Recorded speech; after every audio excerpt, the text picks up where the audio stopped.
नमस्कार साथियों, स्वागत है आपका इंडियन इकोनॉमी के इस वीडियो में।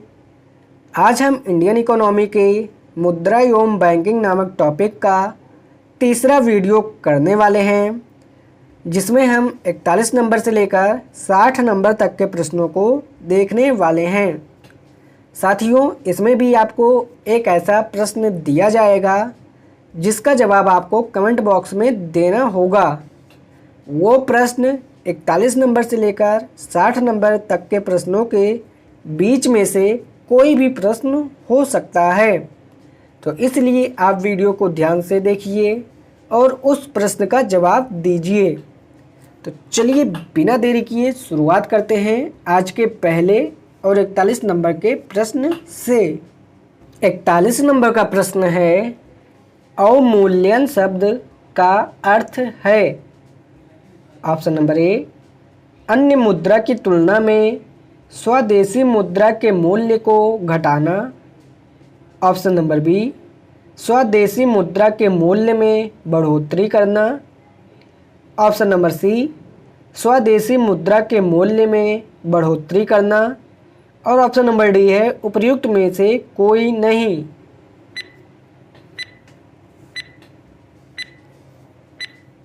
तो इसका सही आंसर हो जाएगा ऑप्शन नंबर ए, अन्य मुद्रा की तुलना में स्वदेशी मुद्रा के मूल्य को घटाना। चलिए आगे बढ़ते हैं 42 नंबर के प्रश्न पर। 42 नंबर का प्रश्न है, निम्न में से कौन सा कथन सही है। ऑप्शन नंबर ए, अवमूल्यन में विदेशी बाजार में निर्यात सस्ता हो जाता है। ऑप्शन नंबर बी, अवमूल्यन में घरेलू बाजार में आयात महंगा हो जाता है। ऑप्शन नंबर सी, उपर्युक्त में से दोनों। और ऑप्शन नंबर डी है इनमें से कोई नहीं।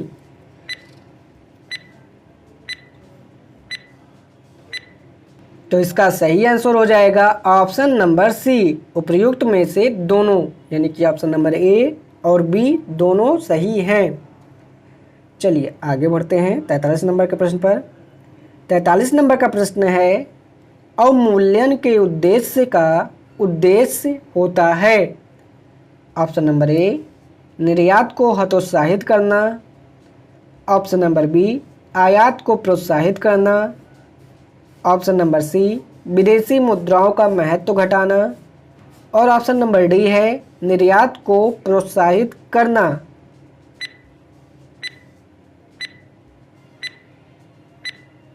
तो इसका सही आंसर हो जाएगा ऑप्शन नंबर डी, निर्यात को प्रोत्साहित करना। चलिए आगे बढ़ते हैं 44 नंबर के प्रश्न पर। 44 नंबर का प्रश्न है, भुगतान संतुलन के विपरीत होने की दशा में निम्नलिखित में से कौन सा कदम स्थिति सुधरने में सहायक होगा।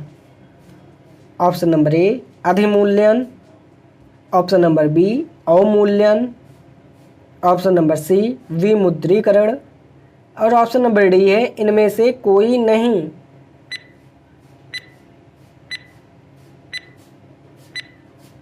तो इसका सही आंसर हो जाएगा ऑप्शन नंबर बी, अवमूल्यन। चलिए आगे बढ़ते हैं 45 नंबर के प्रश्न पर। 45 नंबर का प्रश्न है, अब तक भारतीय रुपये का कितनी बार अवमूल्यन किया जा चुका है। ऑप्शन नंबर ए, एक बार। ऑप्शन नंबर बी, 2 बार। ऑप्शन नंबर सी, 3 बार। और ऑप्शन नंबर डी है 4 बार।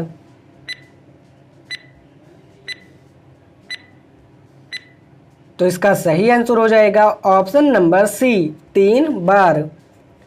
चलिए आगे बढ़ते हैं 46 नंबर के प्रश्न पर।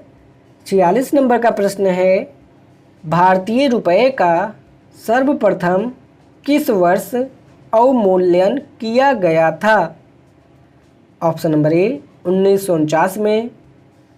ऑप्शन नंबर बी, 1966 में। ऑप्शन नंबर सी, 1991 में। और ऑप्शन नंबर डी है 1994 में।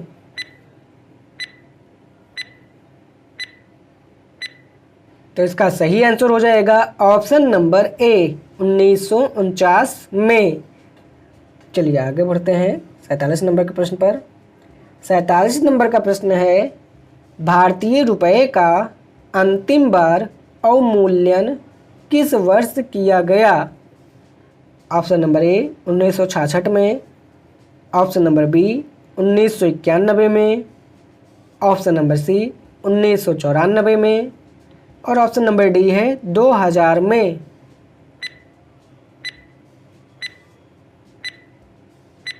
तो इसका सही आंसर हो जाएगा ऑप्शन नंबर बी 1991 में। चलिए आगे बढ़ते हैं 48 नंबर के प्रश्न पर। 48 नंबर का प्रश्न है, किस वर्ष भारतीय रुपये का 2 चरणों में अवमूल्यन किया गया? ऑप्शन नंबर ए 1949 में, ऑप्शन नंबर बी 1966 में, ऑप्शन नंबर सी 1991 में और ऑप्शन नंबर डी है 1994 में।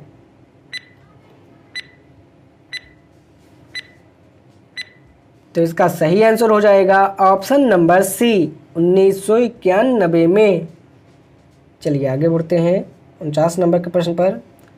49 नंबर का प्रश्न है, जुलाई 1991 में भारतीय रुपये के 2 चरणों में अवमूल्यन किया गया। प्रथम चरण में भारतीय रुपये का अमेरिकी डॉलर में अवमूल्यन हुआ। Option number A 20%, option number B 21%, option number C 22% और ऑप्शन नंबर डी है 23%।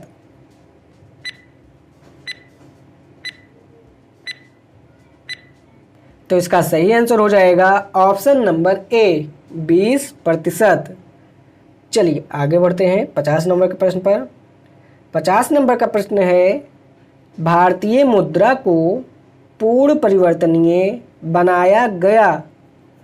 ऑप्शन नंबर ए 1992-93 के केंद्रीय बजट में, ऑप्शन नंबर बी 1993-94 के केंद्रीय बजट में, ऑप्शन नंबर सी 1994-95 के केंद्रीय बजट में और ऑप्शन नंबर डी है 1995-96 के केंद्रीय बजट में।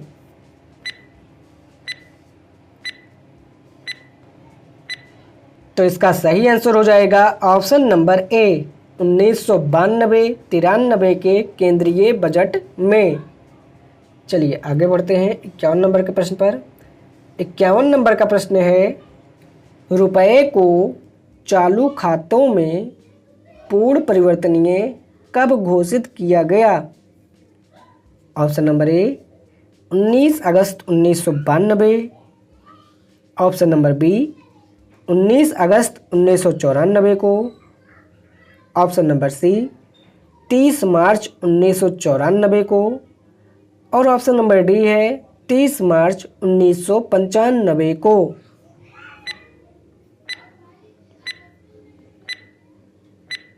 तो इसका सही आंसर हो जाएगा ऑप्शन नंबर बी 19 अगस्त 1994 को। चलिए आगे बढ़ते हैं 52 नंबर के प्रश्न पर। 52 नंबर का प्रश्न है, वर्तमान में भारत में रुपये की पूर्ण परिवर्तनीयता लागू है।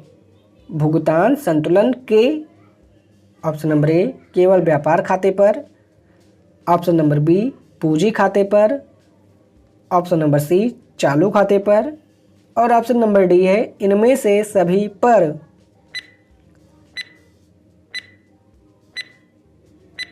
तो इसका सही आंसर हो जाएगा ऑप्शन नंबर सी चालू खाते पर। चलिए आगे बढ़ते हैं 53 नंबर के प्रश्न पर। 53 नंबर का प्रश्न है, गिल्ट एज्ड बाजार किससे संबंधित है?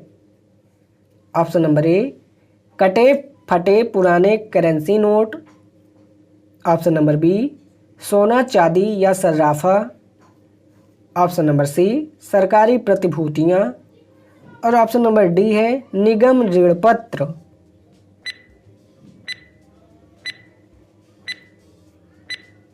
तो इसका सही आंसर हो जाएगा आपको कमेंट बॉक्स में बताना है। इसका सही आंसर मैं आपको नहीं बताने वाला हूँ। चलिए आगे बढ़ते हैं 54 नंबर के प्रश्न पर। 54 नंबर का प्रश्न है, कौन सा बैंक भारत का केंद्रीय बैंक है? Option number A state bank of India, option number B bank of India, option number C union bank of India और ऑप्शन नंबर डी है रिजर्व बैंक ऑफ इंडिया।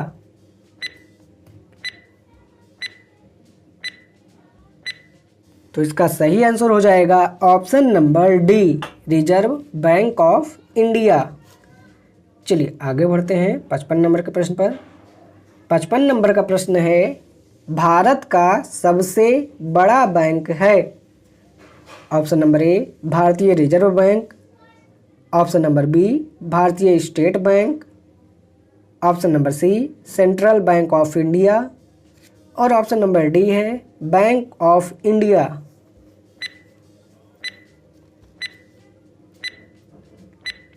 तो इसका सही आंसर हो जाएगा ऑप्शन नंबर ए भारतीय reserve bank. चलिए आगे बढ़ते हैं 56 नंबर के प्रश्न पर। 56 नंबर का प्रश्न है, भारत में किसे बैंकों का बैंक कहा जाता है? ऑप्शन नंबर ए भारतीय reserve bank, option number B भारतीय state bank, option number C bank of India और ऑप्शन नंबर डी है सेंट्रल बैंक ऑफ इंडिया।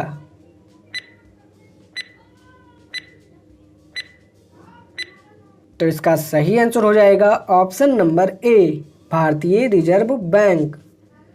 चलिए आगे बढ़ते हैं 57 नंबर के प्रश्न पर। 57 नंबर का प्रश्न है, बैंक की नई शाखाएं खोलने के लाइसेंस किसके द्वारा दिए जाते हैं? ऑप्शन नंबर ए वित्त मंत्रालय, ऑप्शन नंबर बी भारतीय बैंक संघ, ऑप्शन नंबर सी आरबीआई और ऑप्शन नंबर डी है राज्य स्तरीय बैंकर समिति।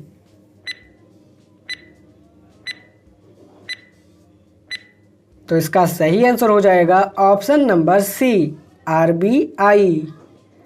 चलिए आगे बढ़ते हैं 58 नंबर के प्रश्न पर। 58 नंबर का प्रश्न है, आरबीआई का मुख्यालय कहाँ स्थित है? Option number A Delhi, option number B Kolkata, option number C Mumbai और ऑप्शन नंबर डी है चेन्नई।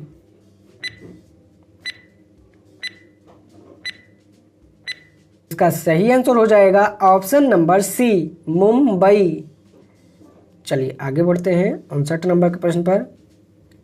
59 नंबर का प्रश्न है, भारतीय रिजर्व बैंक का कार्य नहीं है?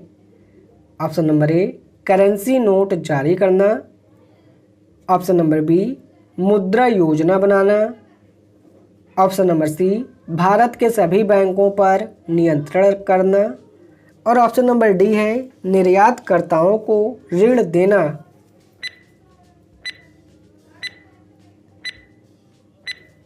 तो इसका सही आंसर हो जाएगा ऑप्शन नंबर डी निर्यातकर्ताओं को ऋण देना। ये कथन इस प्रश्न का सही कथन है, लेकिन ये अपने आप में गलत है।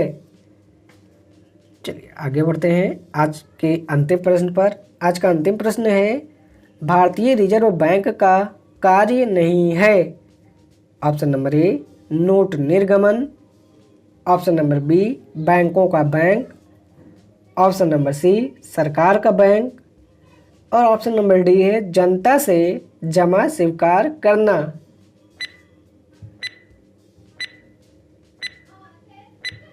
तो इसका सही आंसर हो जाएगा ऑप्शन नंबर डी जनता से जमा स्वीकार करना। तो साथियों, इसी प्रश्न के साथ आज का ये वीडियो यहीं पे समाप्त होता है। आपको आज का ये वीडियो कैसा लगा कमेंट बॉक्स में ज़रूर बताएं। वीडियो पसंद आया हो तो वीडियो को लाइक कीजिए। चैनल पे पहली बार आए हैं तो चैनल को भी सब्सक्राइब कर लीजिए। चलिए मिलते हैं आपसे इस टॉपिक के अगले वीडियो में। तब तक के लिए धन्यवाद।